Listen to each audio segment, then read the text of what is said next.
ಆಗ್ನೇಯ ಶಿಕ್ಷಕರ ಕ್ಷೇತ್ರದ ಕಾಂಗ್ರೆಸ್ ಅಭ್ಯರ್ಥಿ ಡಿಟಿ ಶ್ರೀನಿವಾಸ್ ಜಯ ರಾಜ್ಯದಲ್ಲಿ ನಡೆದ ವಿಧಾನ ಪರಿಷತ್ ಚುನಾವಣೆಯಲ್ಲಿ ಆಗ್ನೇಯ ಶಿಕ್ಷಕರ ಕ್ಷೇತ್ರದಿಂದ ಕಾಂಗ್ರೆಸ್ ಅಭ್ಯರ್ಥಿಯಾಗಿ ಸ್ಪರ್ಧಿಸಿದ ಡಿಟಿ ಶ್ರೀನಿವಾಸ್ ಜಯಗಳಿಸಿದ್ದು ಸತತ ಗೆಲುವನ್ನ ದಾಖಲಿಸಿಕೊಂಡು ಬರುತ್ತಿದ್ದ ಬಿಜೆಪಿ ಅಭ್ಯರ್ಥಿ ವೈಎ ನಾರಾಯಣಸ್ವಾಮಿ ಸೋಲು ಅನುಭವಿಸಿದ್ದಾರೆ. ಇದೇ ಮೊದಲ ಬಾರಿಗೆ ಕಾಂಗ್ರೆಸ್ ಪಕ್ಷ ಇಲ್ಲಿ ಜಯಗಳಿಸಿದೆ. ಅದೊಂದು ಇತಿಹಾಸ. ಯಾಕೆ ಅಂತ ಹೇಳಿದ್ರೆ ಒಂದು ಅಧ್ಯಕ್ಷರು ಮುಖ್ಯಮಂತ್ರಿಗಳು ಒಂದು ಚಾಲೆಂಜಿಂಗ್ ಟಾಸ್ಕ್ ನಮಗೆ ಕೊಟ್ಟಿದ್ದರು. ಹಿಂದೆ ಆ ಕ್ಷೇತ್ರದಲ್ಲಿ ಪದವೀಧರ ಕ್ಷೇತ್ರದಲ್ಲಿ ನಾನು ಚುನಾವಣೆ ಆಡಿದ್ದರಿಂದ ನನಗೊಂದೊಂದು ಅನುಕೂಲ ಆಯಿತು ಅಂತ ಭಾವಿಸ್ತೇನೆ. ರಾಷ್ಟ್ರೀಯ ಕಾಂಗ್ರೆಸ್ ವತಿಯಿಂದ ಏನು ನಂಬಿಕೆ ಇಟ್ಟು ಅಭ್ಯರ್ಥಿಯಾಗಿ ಘೋಷಣೆ ಮಾಡಿದ್ರು ಅದನ್ನು ಉಳಿಸ್ಕೊಳ್ಳೋಂಥ ಕೆಲಸ ಆಗಿದೆ. ಸತತವಾಗಿ 8 ತಿಂಗಳು ಏನು ಮತದಾರರಿದ್ದಾರೆ ಅವ್ರ ಸಂಪರ್ಕಕ್ಕೆ ಹೋಗಿ ಅವ್ರ ಸಮಸ್ಯೆಗಳನ್ನು ಸರ್ಕಾರದ ಗಮನಕ್ಕೆ ತರುವಂಥ ಕೆಲಸವನ್ನು ಮಾಡಿದ್ವಿ. ಹಾಗಾಗಿ ಇವತ್ತು ಖಾಸಗಿ ಶಿಕ್ಷಣ ಸಂಸ್ಥೆಗಳಿರ್ಬೋದು, ಅನುದಾನಿತ ಶಿಕ್ಷಣ ಸಂಸ್ಥೆಗಳಿರ್ಬೋದು, ಸರ್ಕಾರಿ ಶಿಕ್ಷಣ ಸಂಸ್ಥೆಗಳಿರ್ಬೋದು, ಎಲ್ಲ ಸಂಸ್ಥೆಗಳಿರ್ತಕ್ಕಂಥ ಶಿಕ್ಷಕರು ಇವತ್ತು ನಮ್ಮ ಕೈಯಲ್ಲಿದ್ದಾರೆ.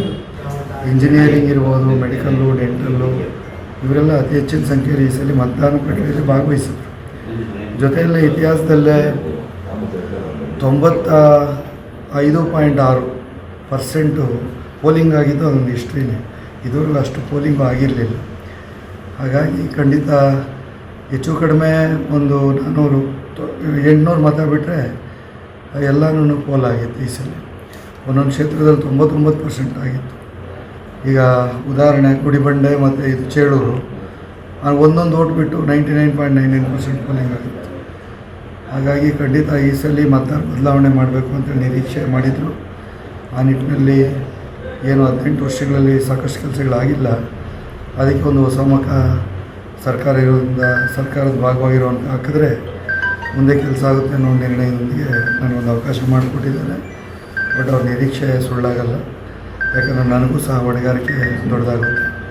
ಆ ನಿಟ್ಟಿನಲ್ಲಿ ಕೆಲಸ ಮಾಡಬೇಕಾಗಿ ಬರುತ್ತೆ. ಮೈಮರಿದಿರ ಕೆಲಸ ಮಾಡ್ತೀವಿ ಅಂತೇಳಿ ವಾಹಿನಿ ಮುಖಾಂತರ ಹೇಳ್ತಾ ಈ ಒಂದು ಗೆಲುವನ್ನು ನನ್ನ ಶಿಕ್ಷಕರು, ಪಕ್ಷ ಮತ್ತು ಕುಟುಂಬಕ್ಕೆ ಸಲ್ಲಿಸ್ತೇನೆ ಅಂತೇಳಿ ಹೇಳಿಕೆ. ಅಂತರ ಎಷ್ಟಿತ್ತು ಸರ್? ಯಾವುದು ಅಂತರ ಫಸ್ಟ್ ಪ್ರಿಫರೆನ್ಸಲ್ಲಿ ನಮ್ಗೆ ಗೆಲುವು ಆಯಿತು, ಬಟ್ ಕೌಂಟಿಂಗು ಲೇಟ್ ಆಯಿತು.